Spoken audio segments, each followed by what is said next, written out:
The smell of henna is supposed to mean celebration. That's what they told me anyway. The women gathered around me, their voices high and musical, their hands moving so quickly as they painted my skin in swirling, intricate patterns, flowers and vines and geometric shapes that wound up my arms like beautiful chains. My aunties were ululating, my cousins were giggling, my mother sat in the corner, and she was not crying, which told me everything I needed to know about whether anyone was going to save me. I was 14 years old, and I was being prepared for a man I had met exactly once. He was 53. He had a gray beard that reached the middle of his chest. When my father introduced us in the sitting room, me standing with my eyes cast downward, the way I had been trained since I was old enough to understand that a girl who meets a man's gaze is a girl with no modesty, I could smell his cologne from across the room, heavy, suffocating, like something trying too hard to cover something else underneath. He looked at me the way a man looks at something he is about to purchase, because that is exactly what I was. $3,000. That was my price. My mar, my dowry, my worth as a human being, settled over tea and dried dates in my father's sitting room while I washed dishes in the kitchen and pretended I could not hear them negotiating the terms of my disappearance. Sister, if you are watching this right now, I need you to feel what I felt in that kitchen, the water running over my hands, the clinking of the glasses, and my father's voice, calm as a man discussing the price of grain, saying, "She's young, yes, but she's obedient. You won't have trouble with her." I remember pressing my wet hands against my stomach because I thought I was going to be sick. But this story, my story, does not end in that kitchen. It does not end in the bedroom where I became property on a night I have spent years trying to forget. It ends somewhere I never could have imagined, on my knees, weeping, in the presence of someone who looked at me, broken, shamed, discarded me, and called me daughter. But before I can tell you about the miracle, I have to take you back to the girl I was before they put the henna on my hands, back to when I still believed that maybe someone in my world would choose me over their own honor. They didn't, but he did. Let me tell you how I became property, and how I became free. I want to tell you that my father was a monster. It would be so much easier if he were. Monsters are simple. Monsters live under beds and behind locked doors, and you can point to them and say, "There, that is the evil thing, that is the source of all the pain." But my father was not a monster in the way you might imagine. He prayed 5 times a day. He was generous with neighbors. He brought my mother roses on Eid. He had a laugh that filled the whole house. And when I was very small, so small I could still crawl into his lap without shame, he used to call me his Kamar, his little moon. I used to live for that word, Kamar. I held on to it for years like a talisman, like proof that somewhere underneath everything that came later, he had loved me. Maybe he did, but love, I learned, means very little when it is weighed against honor, and in our world, a daughter's value was never really about love. It was always about what she could bring to the family and what she could cost them. I was the third of 4 daughters. No sons. I cannot describe to you the particular weight of that fact in our household. It was present in every room like a 5th person nobody acknowledged. I saw it in the way my mother flinched whenever a neighbor asked, "Still no boys?" I saw it in the way my father's jaw tightened at weddings when other men paraded their sons. 4 daughters, 4 dowries to collect. 4 potential sources of shame walking around in female bodies that needed to be monitored, controlled, covered, and eventually transferred. We were not children to him, not really. We were liabilities with expiration dates. I was 12 when I first understood this. My oldest sister, Nadia, she was 16, bright, funny, The kind of girl who could make you laugh so hard your stomach hurt. She had started talking to a boy from school, nothing dramatic. Notes passed in hallways, stolen glances, the ordinary, fragile, beautiful thing that happens when young people discover each other. Nadia told me about him in whispers at night, her face lit up in the darkness of our shared bedroom, and I remember thinking she looked like something that was finally fully alive. My father found one of the notes 3 weeks later. I will not describe what happened in that room, but I will tell you that after that night, Nadia stopped laughing. She stopped talking about boys. She stopped talking about much of anything, actually. She just became quieter and smaller and more careful, the way all of us girls eventually became quieter and smaller and more careful. It was a lesson delivered without words. Your feelings are dangerous. Your desires are dangerous. You are dangerous. And if you embarrass this family, there will be consequences that your body will remember long after your heart has tried to forget. I learned that lesson well. Too well, maybe, because when my father called me into the sitting room 2 years later, me at 14, smoothing my skirt with nervous hands, wondering what I had done wrong, I sat across from him with my eyes down and my voice already retreating somewhere deep inside my chest where it would be safe. He poured tea like it was a normal afternoon, like he was not about to dismantle everything. "Fatima," he said, "I've found you a husband." The teacup in my hand became impossibly heavy. "He's a good man," my father continued, and I remember staring at the tea, watching the steam curl and disappear. "Established, respected, he'll take care of you." I made the mistake of looking up, of asking the question that had been living in my throat my whole life. "Baba," I whispered, "don't you love me?" His face did something complicated. For one suspended second, I thought I saw it, the man who used to call me his little moon. But then it closed, like a door shutting against cold wind. "Love?" he said quietly. "You're a woman, Fatima. You exist to bring honor to this family or shame to it. That's your purpose. The bride price is agreed. The date is set." He picked up his tea. The conversation, apparently, was over. I walked back to the kitchen on legs I could not feel. My mother was at the stove, stirring something that smelled of cumin and onions, and she didn't turn around. She already knew. Of course, she already knew. And in the rigid line of her shoulders, in the deliberate way she kept her back to me, I understood that she was not going to fight for me. "Umi," I said, my voice cracking open like something too fragile for the weight it was carrying. She stirred the pot. "Umi, please, stop."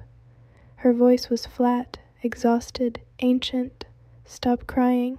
This is your fate. I survived it. You will too."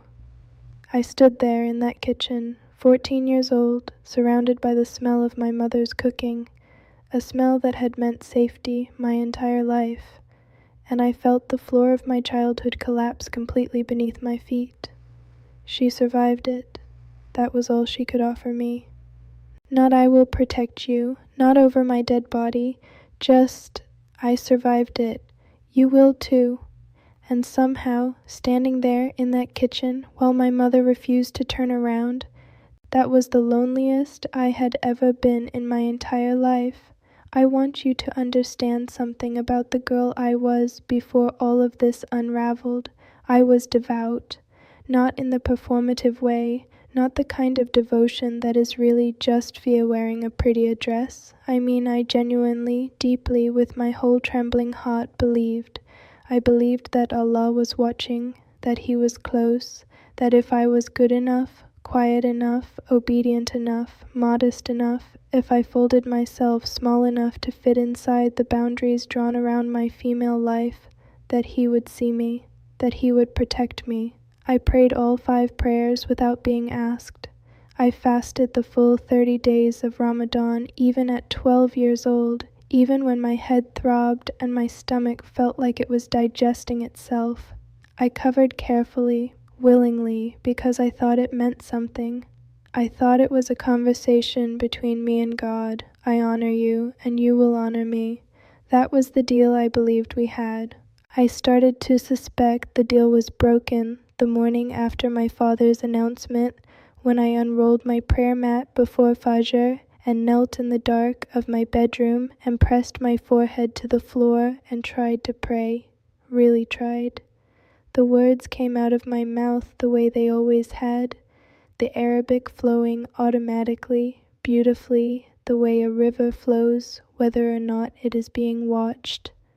But for the first time in my life, the words felt like they were falling into an empty room.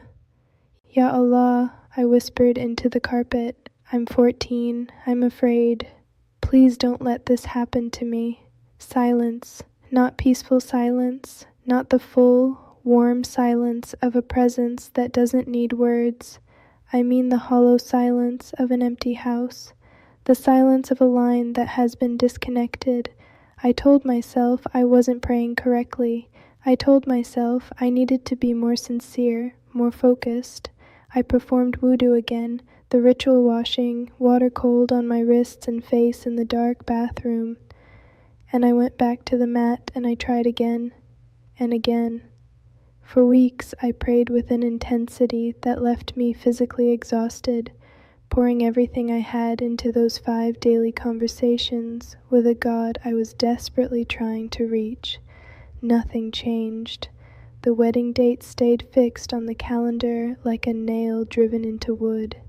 Sister, I need to pause here and speak to you directly for a moment, because I know some of you watching understand exactly what I mean when I say this. You know what it is to be a woman crying out to God and wondering if your prayers even make it past the ceiling. You know the particular devastating theology that surrounds women like us, that our testimony is worth half of a man's, that our prayers carry less weight, that our inheritance is smaller because our worth is smaller, that we were created from a rib, that we are aura, something to be concealed, something whose very presence requires management.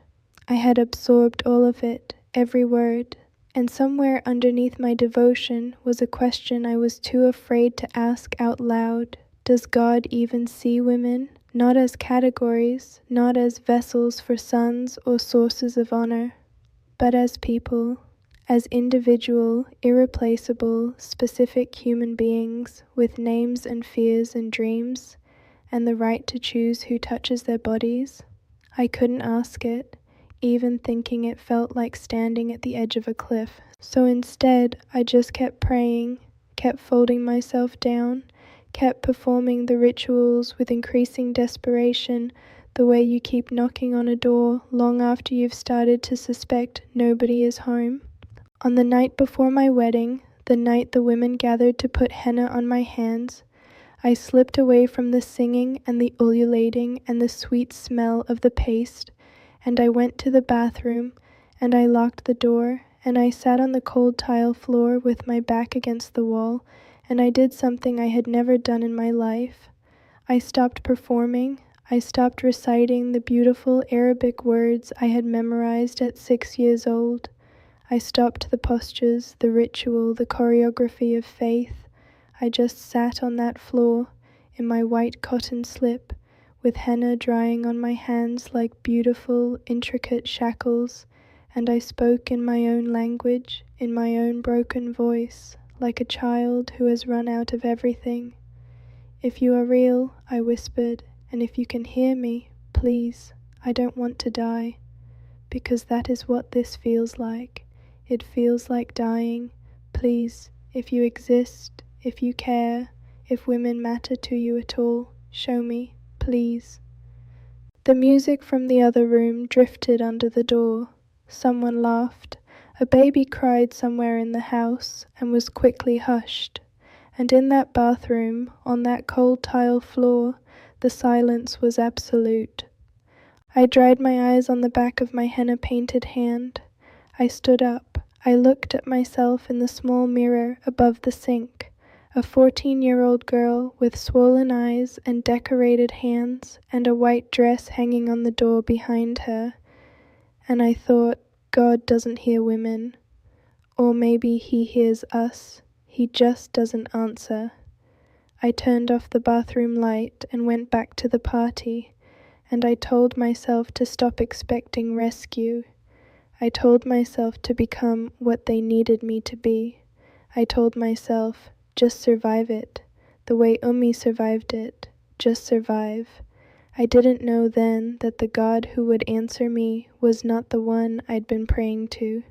I didn't know he was already moving. I didn't know that in 4 weeks, everything, absolutely everything, was going to change because of a woman I had never met, and a book I had never been allowed to read.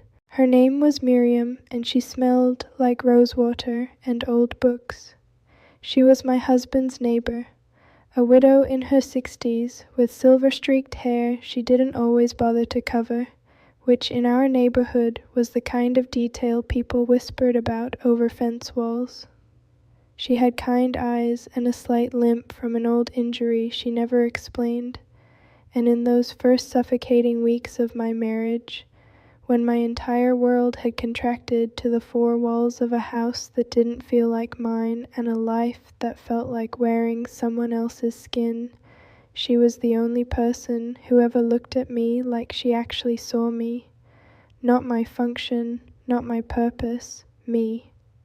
The first time she spoke to me, I was in the small courtyard behind the house, hanging laundry in the early morning before my husband woke up, because everything in my new life was calibrated around his sleep schedule, his hunger, his moods, his needs. And she appeared at the low wall between our properties with 2 glasses of mint tea and an expression that asked nothing from me. "You look tired, child," she said simply. I almost came apart right there over a basket of his shirts. "I'm fine," I said, "because that is what you say. That is what women like me are trained to say from the moment we are old enough to understand that our suffering is not supposed to inconvenience anyone." She just nodded slowly, set 1 glass of tea on top of the wall between us, and went back inside without demanding anything more. That was it. That was the whole interaction. But I stood there holding that glass of mint tea with both hands, feeling the warmth of it seep into my palms. And something inside my chest cracked open just slightly, like a window in a sealed room, like the first thread of light under a door. She did this for weeks, tea in the morning, sometimes a piece of fruit, sometimes just a nod over the wall, a quiet acknowledgement that I existed, that I was a person who could be seen by another person. She never asked about my marriage, she never pushed, she just showed up, consistently, gently, and for a girl who had grown up believing that female solidarity meant women enforcing each other's silence, this was almost incomprehensible. One morning, about 6 weeks after my wedding, she invited me inside for the first time. Her house was small and warm and smelled of rose water and something else I couldn't identify. Something papery and ancient and somehow comforting. Books lined every available surface, more books than I had ever seen in a private home. I stood in her sitting room and turned slowly, taking them in, because in my father's house, my education had ended at 12. Girls don't need more than the Quran and the household skills they'll use in their husband's home. And the sight of all those books made something ache in me so deeply I had to look away. She noticed. "Do you like to read?" she asked, handing me tea. "I used to," I said carefully. She was quiet for a moment. Then she said, in a voice so casual it was almost offhand, "I have a book I think you might find interesting, if you ever want to borrow it." She placed it on the table between us. It was a small Bible, worn soft at the corners, the cover creased with years of handling. Inside the front cover, in faded handwriting, were the words, "To Miriam." May you always know how deeply you are loved. I looked at it for a long moment without touching it. I knew what it was. I had been taught what it was. A corrupted text, a distorted version of truth, the book of people who had gone astray. Touching it felt like standing at the edge of something vast and unknown, the kind of edge where you cannot see the bottom. But I was already at the bottom. I had been at the bottom for weeks. I picked it up. I want to be honest with you about what happened next, because I know some of you are thinking, she read a few verses and converted and everything was fine. That is not what happened. What happened was messier and slower and more terrifying than that.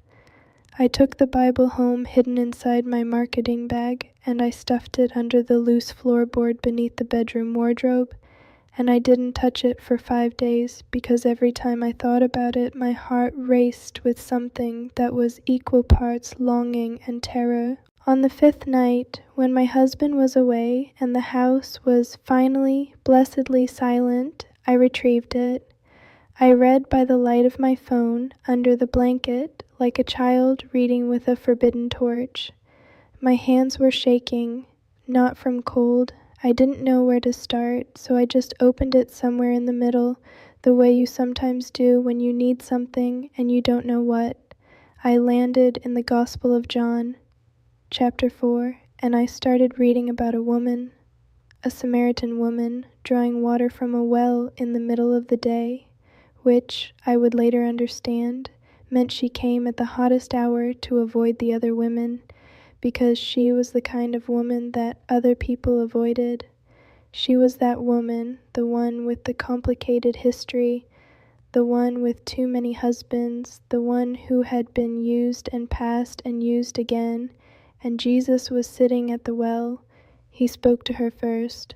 I had to read that 3 times. He spoke to her first. A Jewish rabbi speaking first, voluntarily, deliberately, to a woman who was considered untouchable by every social standard of her world. His disciples, I read, were shocked when they returned and found him talking with her. But he didn't care. He asked her for water. He spoke to her about her life, not to shame her, not to catalogue her failures, but to see her, to show her that he already knew everything about her and had come to find her anyway. And when she ran back to her village, this broken, complicated, socially invisible woman ran back saying, "Come, see a man who told me everything I ever did, not with shame, with wonder." Sister, I am going to need you to understand what it meant for me. A 14-year-old girl lying under a blanket in a house that was not her home, in a marriage that was not her choice, in a body she had been taught did not fully belong to her, to read those words.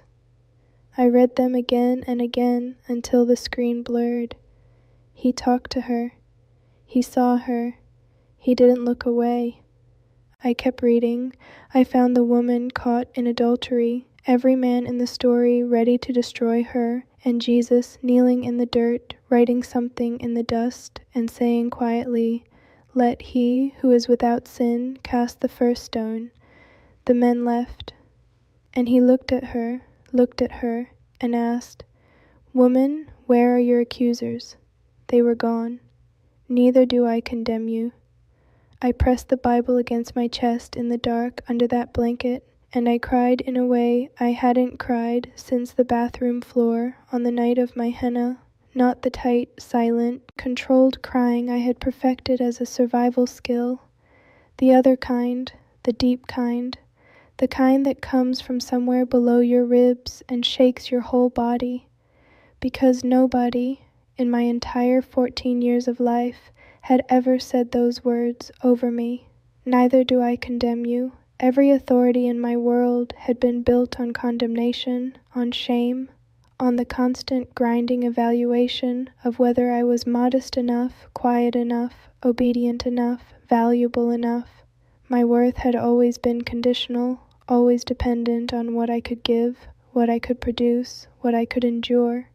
And here was this man, this Jesus, and the only currency he seemed to traffic in was sight. He just saw women. He saw them and did not look away, and did not reduce them, and did not use them, and did not require them to earn his attention. I had prayed to God my whole life and felt invisible. And in one night, under a blanket, in a borrowed book I was not supposed to have, I felt, for the first time, like maybe there was a God who could see me. I was terrified by what that meant, but I could not put the book down. I need to slow down here. I need you to stay with me in this chapter, because this is the part of my story that I have told and retold, to pastors, to counselors, to women in small circles who lean forward with their hands clasped and their eyes wide, and every single time, without exception, I cry. Not because it is painful, because it is the most beautiful thing that has ever happened to me, and beauty, I have learned, can undo you just as completely as sorrow can. It happened on a Tuesday. I know it was a Tuesday because my husband had his weekly dinner with his brother every Tuesday evening, which meant I had approximately 3 hours of silence and solitude, 3 hours that had become the most sacred part of my week, the small window of breathing space I rationed carefully, like water in a drought. I had been reading the Bible for almost 3 weeks by then, obsessively, hungrily, the way a starving person eats. Not elegantly, not calmly, but with a kind of desperate urgency that surprised even me. I had read about Mary Magdalene, who had been broken in ways that nobody talked about politely, and whom Jesus healed and then trusted to be the first witness of his resurrection. The first person he appeared to after defeating death was a woman who had been dismissed and diminished her whole life. He could have appeared to Peter, to John, to any of the men, but he chose her. I had read about Mary of Bethany, who sat at Jesus' feet, the posture of a student, a disciple, a position reserved for men in that culture. And when her sister Martha complained and said, "Tell her to come help me in the kitchen where she belongs," Jesus said, gently but absolutely clearly, "Mary has chosen what is better, and it will not be taken from her." A woman's right to learn, defended by God himself. Every story felt like a personal message, like someone had written this book, knowing I would be hiding under a blanket in a too-quiet house with bruises on my arms and a husband's key turning in the lock every night, and had placed these women in these pages specifically for me to find. But on that Tuesday evening, something shifted from reading about Jesus to something else entirely. I had been sitting on the bedroom floor. I don't know why I moved from the bed to the floor, only that I felt drawn downward, like something was pulling me gently toward the ground. The Bible was open in my lap to the passage in Luke where Jesus heals a woman who had been bent over, unable to stand upright for 18 years.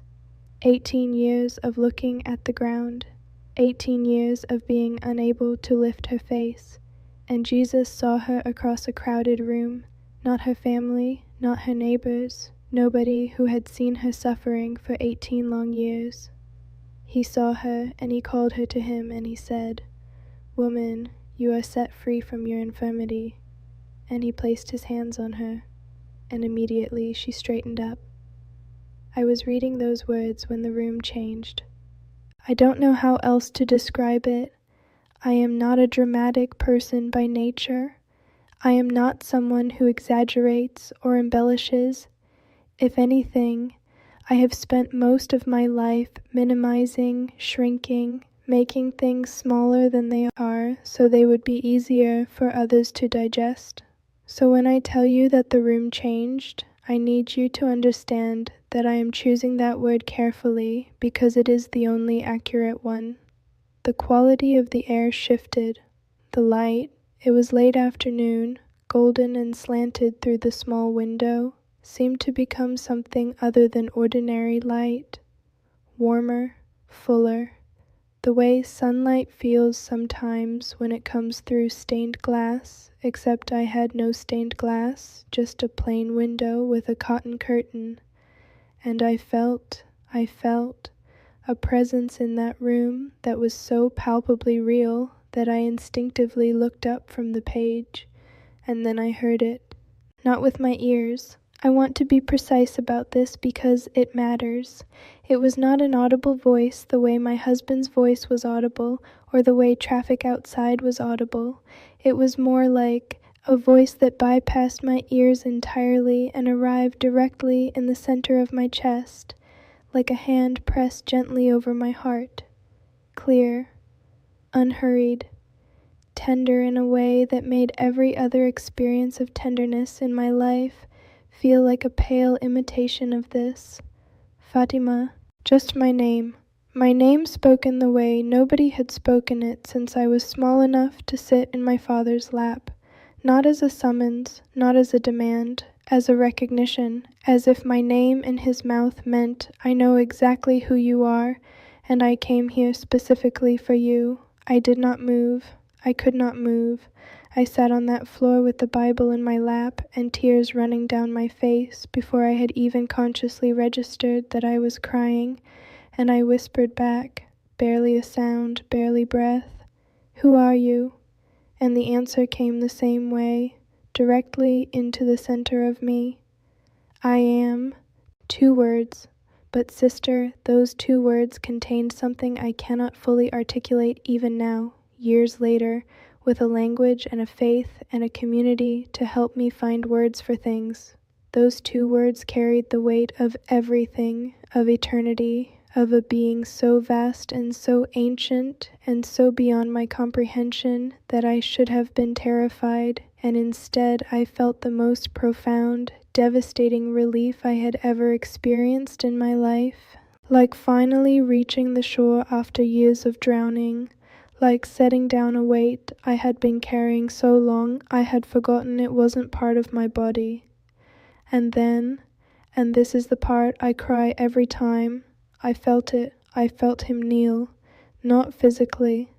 I did not see a figure, did not see a form, but I felt the presence in that room descend, lower, lower, until it was level with me on that floor, until this infinite, ancient, overwhelming presence had made itself low, not towering, not commanding, not looming above me the way every authority in my life had always loomed. My father above me, my husband above me, every man I had ever known positioned above me as though height were a divine right.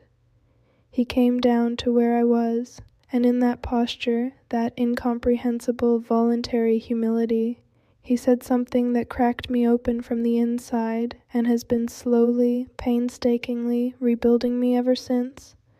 You are not property, daughter. You have never been property. You were named before your father named you, and I have known every day of your life, and I have wept over every one of your nights. What was done to you was never my design. You were made for more than endurance. You were made for more than survival, and I am here right now, on this floor, with you, because you asked me. On a bathroom floor with henna on your hands, you asked me if women mattered to me, and I have been moving toward you ever since that moment. I pressed my face into my hands, and I sobbed. Not the quiet, controlled, careful crying of a woman who has learned that visible grief is dangerous. The other kind, the primal kind, the kind that comes from somewhere so deep inside you that it almost doesn't feel like sadness anymore. It feels like release. Like something that had been locked inside my chest for 14 years was finally being let out. And the whole time I wept, the presence remained, close, steady, not uncomfortable with my tears, not shifting or impatient the way people often are when women cry, but settled, like someone who had nowhere else to be and all the time in the world, and considered my tears not an inconvenience, but something worthy of being witnessed. When I finally lifted my face, the golden light in the room was softer. And I knew with a certainty that lived below logic, below argument, below anything that could be debated or dismantled, that everything I had just read was true, that this Jesus was real, that he had found me on a floor in a country far from where he walked in human feet, and he had knelt down to where I was, and he had called me daughter, not property, not a source of honor or shame, not a vessel or a function or a liability. Daughter.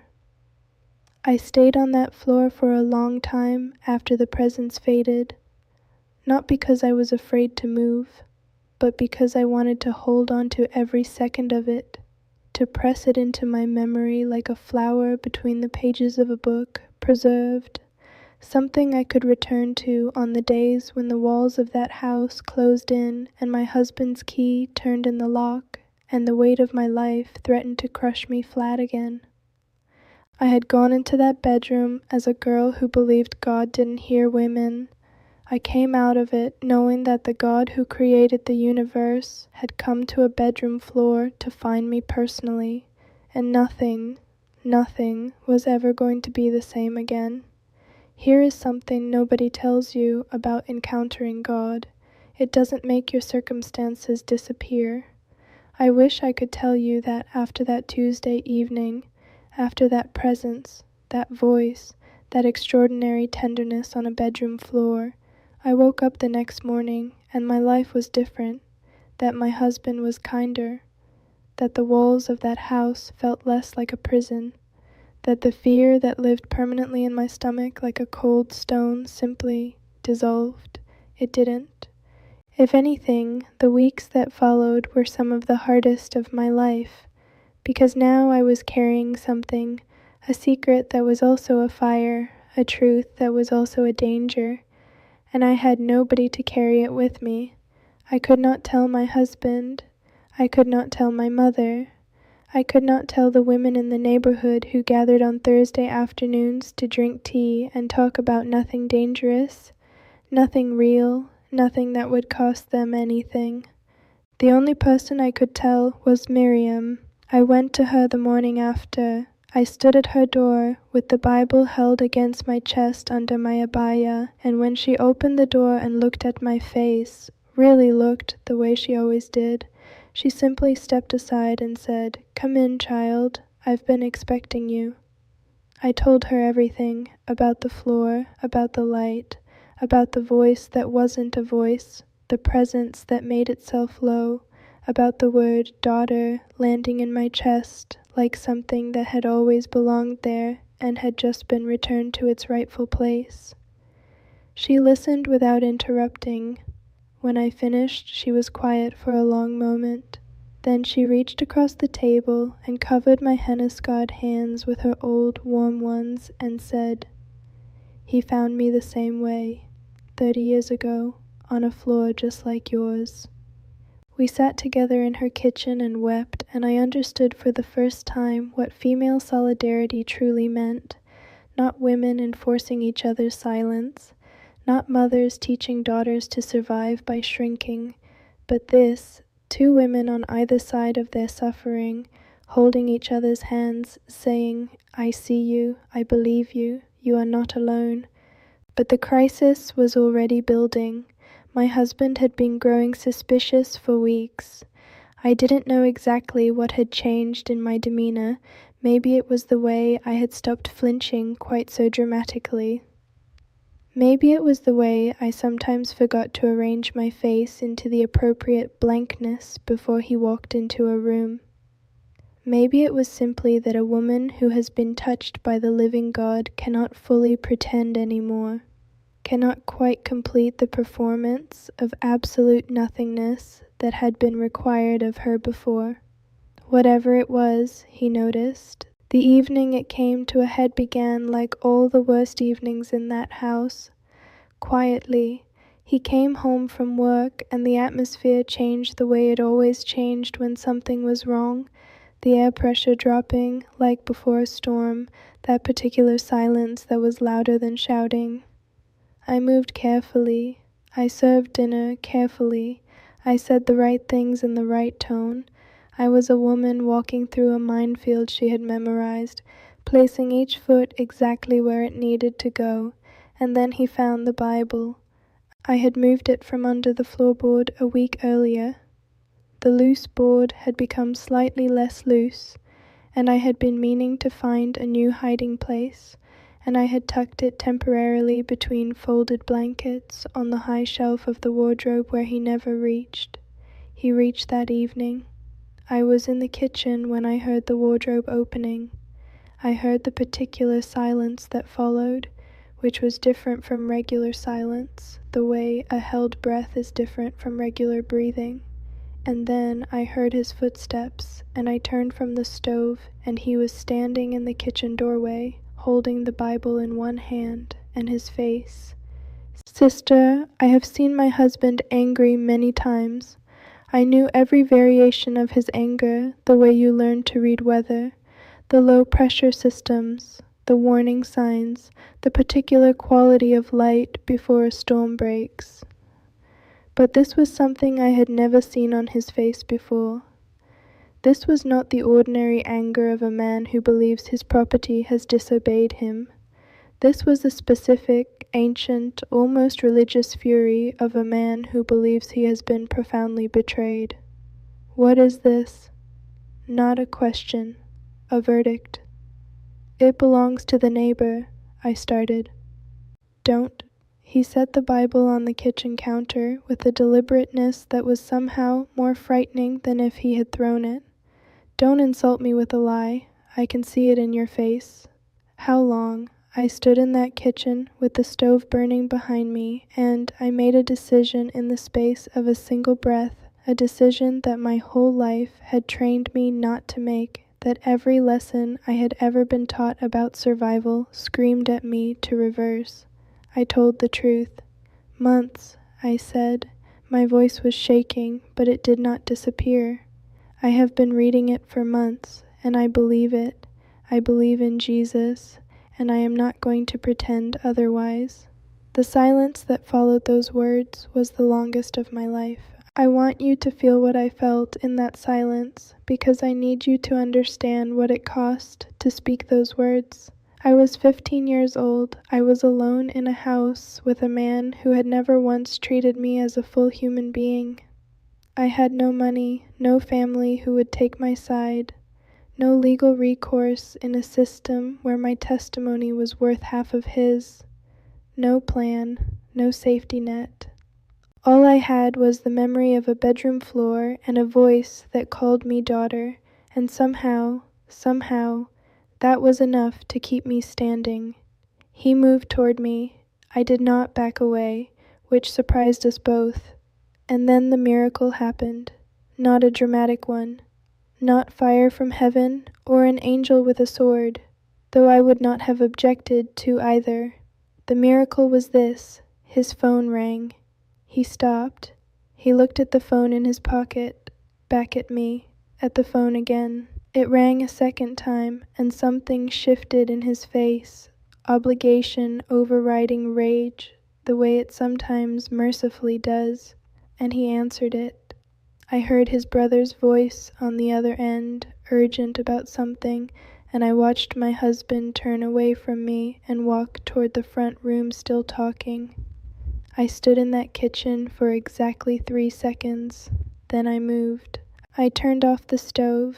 I walked to the bedroom. I pulled the small bag from under the bed, the one I had been quietly, carefully, secretly preparing for 2 weeks, because somewhere in the part of me that had been woken up by that encounter on the floor, I had known this moment was coming, a change of clothes, my identification documents, the money I had been slowly, carefully skimming from the grocery allowance, small amounts, nothing he would notice, a photograph of my sister Nadia, and the Bible, which I retrieved from the kitchen counter on my way to the front door, sliding it into the bag without breaking stride.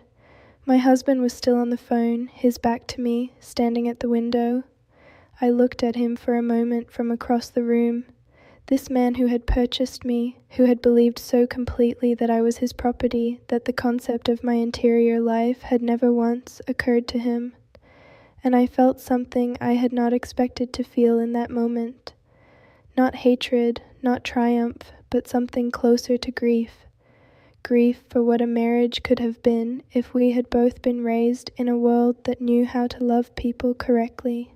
Grief for the version of him that might have existed if someone had taught him long ago that women were people. I did not say goodbye. I opened the front door quietly, the way I had practiced in my mind 100 times, and I stepped out into the evening air, cool and sharp and smelling of dust and jasmine from somewhere nearby. And I walked. My legs were shaking. My heart was hammering so loudly I was sure the neighbors could hear it. But underneath the terror, running like a current through all of it, was something else entirely. Something I had not felt since I was young enough to run freely in my father's garden before I understood that girlhood had an expiration date. It took me almost a block to recognize what it was. It was hope, real hope, the dangerous kind, the kind that moves your feet forward even when everything behind you is burning. I walked to Miriam's door and I knocked 3 times. The signal we had agreed upon weeks ago in her warm kitchen over tea. The signal that meant it is time. She opened the door immediately, as though she had been standing just behind it, waiting. She looked at my face, at the bag in my hand, at the Bible pressed against my chest. She didn't ask a single question. She just said, "I have a phone number, a woman, she helps people like us." And she put her arms around me, this old woman with silver hair and a slight limp and rose water on her skin, and she held me for a long moment in her doorway, and I let myself be held, and for the first time in as long as I could remember, I did not feel like I had to be small. The woman's name was Sister Teresa. That was all Miriam told me, and that was all I needed to know. She was part of a network, quiet, careful, operating in the spaces between official systems that had never been built with women like me in mind. A network of churches and safe houses and ordinary women doing extraordinary things in ordinary-looking apartments and back rooms and church basements. Women who understood that sometimes the most sacred act of worship is simply opening a door for someone who is running. Miriam made the call while I sat at her kitchen table with my hands wrapped around a cup of tea I couldn't taste.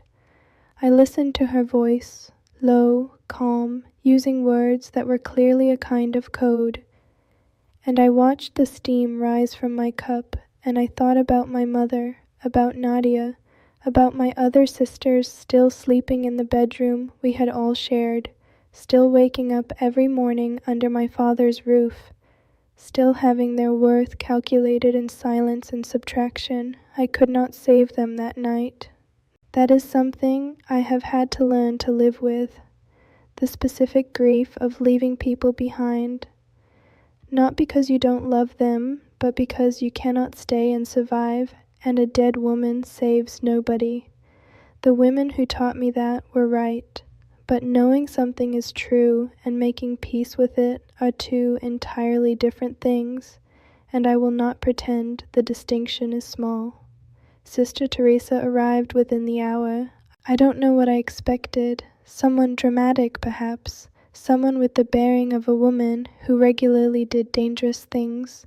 What arrived at Miriam's door was a small, round-faced woman in her 40s, wearing a plain brown coat and sensible shoes and carrying a thermos of coffee, like she was on her way to a PTA meeting. She had the most unremarkable face I had ever seen. The kind of face that disappears in a crowd, that security cameras somehow fail to fully capture. And later I would understand that this was not accidental. She had cultivated her own invisibility the way I had been forced into mine, except she had done it deliberately, as a weapon. She looked me over quickly, efficiently, without drama. "Are you hurt?" she asked. "No," I said. "Does he have your passport?" "I have it." I had retrieved it weeks ago, the same week I started the bag, sliding it carefully from the household document folder while my husband slept. She nodded once, and something in her expression shifted, satisfaction maybe, or the particular relief of a woman who has arrived at many of these moments, and knows that the ones where the woman has her own documents go differently from the ones where she doesn't. Then we need to move quickly, she said. Can you walk? I almost laughed. I had been walking my whole life. Yes, I said. Miriam walked me to the door. In the doorway, she held my face in both her hands, her thumbs brushing my cheekbones, her eyes looking directly into mine, and she said, "You are going to be all right. I know you don't believe that yet. But I have watched God move in the lives of women like you for 30 years, and I am telling you, you are going to be more than all right." I pressed my forehead to hers, the way my mother used to when I was small, before everything became about management and survival and performing female adequacy, before love became conditional. "Thank you," I whispered. It was not enough. It was the most insufficient thing I had ever said.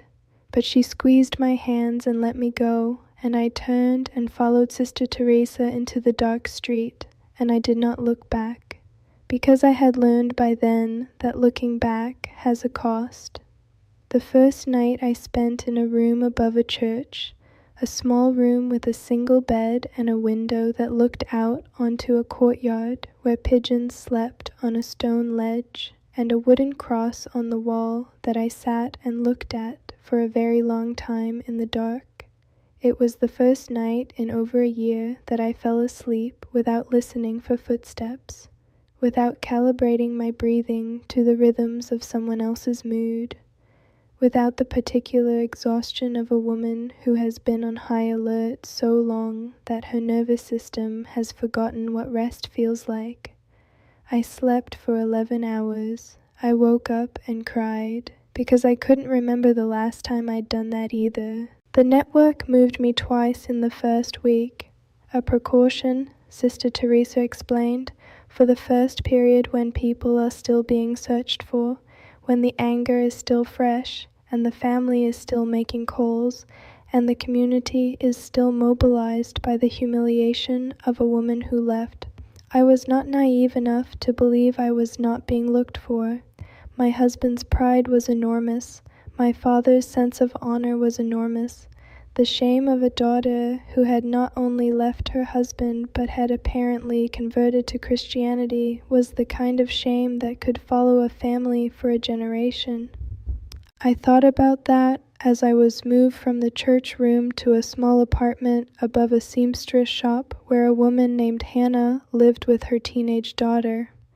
Henna was originally from a different country entirely. We had different languages, different histories, different textures of suffering, but she took one look at me when I arrived at her door with my single bag and my carefully held composure, and she said in imperfect but perfectly clear words, "You are safe here. This is a house where safe things happen." Her daughter, who was 16 and studying for university exams on the kitchen table every evening, reminded me so powerfully of who I might have been, who I was supposed to be, that I had to leave the room the first time I saw her bent over her textbooks with a highlighter in her hand. I sat in the small bathroom with the door locked, and I pressed my hands over my mouth and I let myself grieve it. The education I was supposed to have had, the years I had lost, the girl who had been told at 12 years old that her mind was no longer needed, only her body, only her compliance, only her ability to keep a house and bear sons and not embarrass anyone. I grieved her thoroughly, and then I washed my face and went back out, because grief is necessary, but it cannot be your permanent address. There were practical things to navigate that nobody outside this experience can fully understand. Documents, legal status, The bewildering, humiliating process of explaining your life to officials who look at you across desks with expressions that are professionally neutral but personally skeptical, the language barriers, the cultural barriers, the exhausting labor of rebuilding a life from the single bag you grabbed on your way out the door, and underneath all of the practical chaos, the emotional landscape of those months was more complex than I had the words for at the time. Because leaving an abusive situation does not mean the feelings simply organize themselves into clean categories of right and wrong. I missed my mother with a physical ache that lived in my chest like a bruise, not the mother who had turned away at the stove and told me to survive. Some other mother, the one she might have been in a different world, a mother who had been valued herself and so knew how to value me. I grieved that woman the way you grieve someone who was never quite born. I missed Nadia. I missed the sound of my sisters' voices. I missed the smell of my mother's cooking, which I hated myself for missing given everything. But grief does not sort itself according to what is logical or fair. I called Nadia once from a borrowed phone 3 months after I left. She answered on the second ring. Fatima, she breathed, and the sound of my name in her voice was everything. Relief, love, grief, terror, all of it collapsed into 2 syllables. I'm safe, I said immediately, because I knew that was the first thing she needed to hear. She was crying, I was crying. We had approximately 40 seconds of real communication before she whispered, "They're watching my phone. I can't. Fatima, I love you. Don't call again until it's safe." The line went quiet. I stood holding the borrowed phone long after the call ended, and Sister Teresa, who had been standing nearby, giving me as much privacy as the situation allowed, came and put a hand on my shoulder and didn't say anything, which was exactly right. But here is what I need you to hear. In all of that, the movement, the hiding, the documents, the grief, the loneliness, the missing, the fear that sometimes woke me at 3 a.m, convinced I could hear my husband's key in the lock before I remembered where I was. In all of it, that voice never left. The presence I had encountered on a bedroom floor on a Tuesday afternoon. The one who had made himself low to reach me. He didn't suddenly become distant now that my circumstances had changed. If anything, he was closer, more present in the difficulty than he had been even in that extraordinary encounter, because the extraordinary moments are peaks, and it's in the valleys that you discover whether the God who found you on a floor is also the God who walks with you through everything that comes after. He was. Every terrifying morning, every bureaucratic humiliation, every 3 a.m. awakening, every time I heard a sound that reminded me of a door being opened by someone who believed they owned what was on the other side. "I am here," he would say, directly into my chest in that way that bypassed my ears entirely. "I am here," and slowly, not quickly, not in a single dramatic moment, but slowly, the way a bone heals, the way a season turns, I began to believe that the life on the other side of all of this was not just survivable. It was worth running toward. It has been 7 years. I need you to sit with that for a moment before I tell you anything else.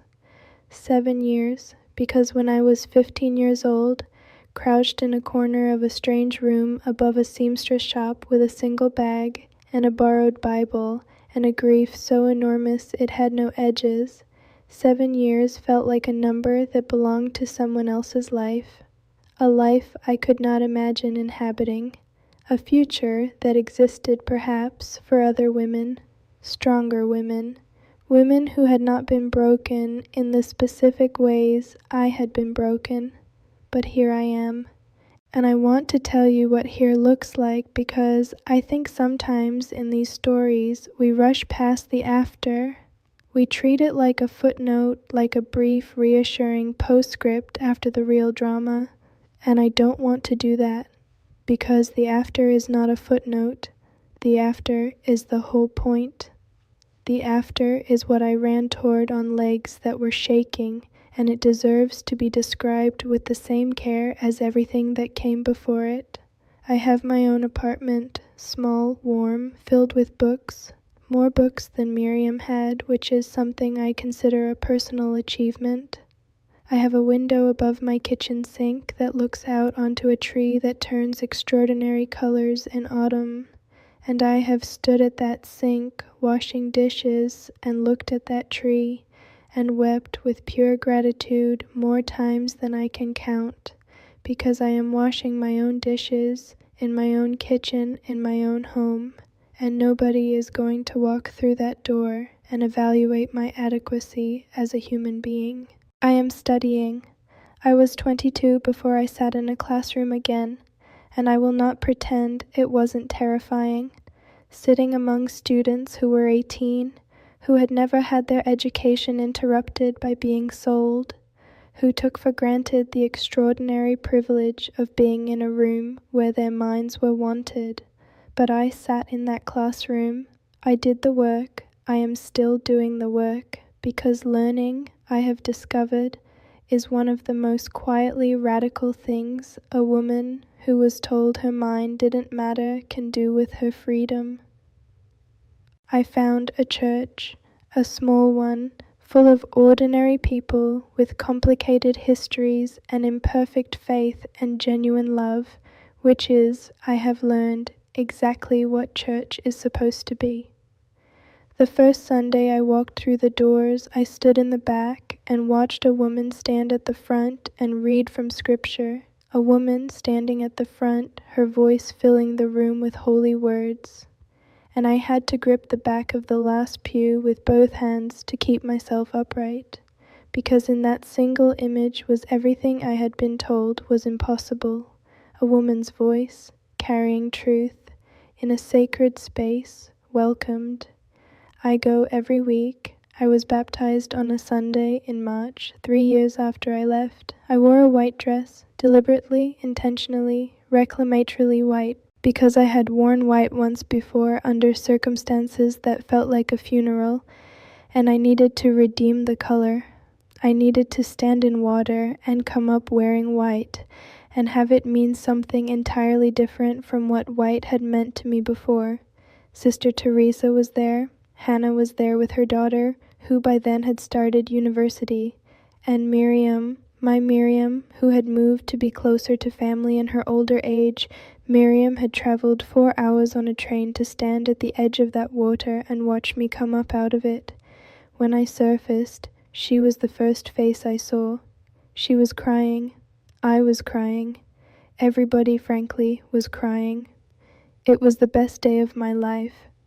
Now, I need to talk about the harder things, the things that don't fit neatly into the beautiful image of a woman in a white dress coming up out of water into her new life. Because healing is not linear, and I promised you at the beginning of this story that I would tell you the truth, and the truth includes the parts that are still in process. The shame took a long time, longer than I wanted, longer than I thought it should, given that I intellectually understood from the very first night I read that Bible under a blanket that I had nothing to be ashamed of. But shame is not intellectual. Shame lives in the body. It lives in the way you instinctively make yourself small when a man raises his voice, in the way you apologize before you've done anything wrong, in the way you look in the mirror and still see, some mornings, what they told you you were, property, liability, something to be managed and contained and eventually disposed of. Jesus has been healing that shame the way he heals everything, patiently, tenderly, from the inside out, not all at once, not in a single dramatic moment, but layer by layer, the way you peel back something that has been wrapped too tightly for too long, careful not to damage what's underneath. I remember the specific morning I looked in the mirror and did not immediately search my reflection for flaws. I remember it because it was so ordinary, early light, unbrushed hair, half awake, standing in my bathroom, and I looked at my face, and my first thought was not an evaluation. It was simply recognition. There I am, not, am I acceptable? Not, what will someone think? Just, there I am, Fatima, God's daughter, a person. I stood there for a long time. I have thought about my mother every day for 7 years, and I need to be honest with you about what forgiveness has looked like in that relationship, because I think women in my audience need to hear this more than they need to hear a clean, tidy story about instant forgiveness dissolving all wounds. Forgiving my mother has been the longest work of my life, longer than forgiving my husband, which surprised me.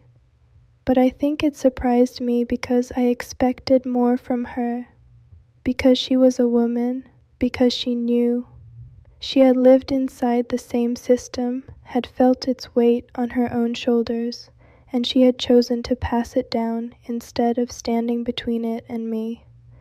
And that specific betrayal, the mother who turns away at the stove, who tells her daughter to just survive, that one required a grief and a forgiveness that went deep. But I have forgiven her, not because what she did was acceptable, not because the pain disappeared, but because Jesus showed me something about my mother that I could not see when I was 14, and standing in that kitchen, watching her refuse to turn around. He showed me a woman who had herself been broken long before I was born. A girl who had also been sold, also been told her feelings were irrelevant, also been handed survival instead of love and taught to call it enough. A woman who passed down the only inheritance she had ever been given because nobody had ever shown her there was another option. I cannot fix what she did, but I can refuse to carry the weight of it forever. Baba, I have forgiven you too, for the record, for this camera, for anyone who needs to hear it said out loud. I forgive you for the tea table negotiation, for inspecting me like livestock, for choosing your honor over your daughter every single time the two were in conflict. I forgive you because Jesus, who had every right to stand over the broken and condemn them, knelt down in the dirt instead. And I want to be more like that than like the version of myself that spent years rehearsing everything I would say to you if I ever got the chance. I forgive my husband, that one I will simply say quietly and move on. Because some forgiveness is between you and God and doesn't require extended commentary. Now let me speak directly to you. To the woman watching this who recognized herself somewhere in my story. Maybe it was the kitchen, maybe it was the bathroom floor, maybe it was the moment I described praying and hearing nothing but silence. I see you, I know you, and I need to tell you something that nobody told me until it was almost too late. Your suffering is not your fault, not the marriage you were forced into, not the beatings you have learned to hide, not the prayers that seem to bounce off the ceiling and fall back down unanswered, not the body that was treated like property, not any of it. None of it was your design, and none of it is your destiny. To the Muslim woman watching this, who is where I was, devout, sincere, trying so hard to be enough for a God who sometimes feels like he organized the entire universe around male experience and fitted women in as an afterthought. I want to tell you about the women in the Gospels.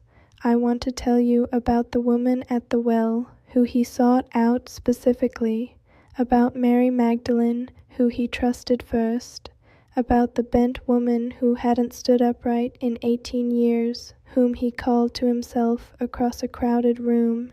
He sees you, he has always seen you, and He is not waiting for you to become smaller or more obedient or more perfectly covered before He decides you are worth His attention.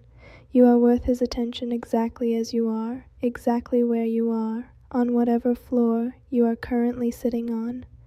To the mother watching this, who is afraid for her daughter, who sees the signs, who knows what is coming, who is standing at a stove trying to decide whether to turn around. It is not too late. Your daughter needs you to turn around more than she needs anything else in the world. You survived it. Help her not have to.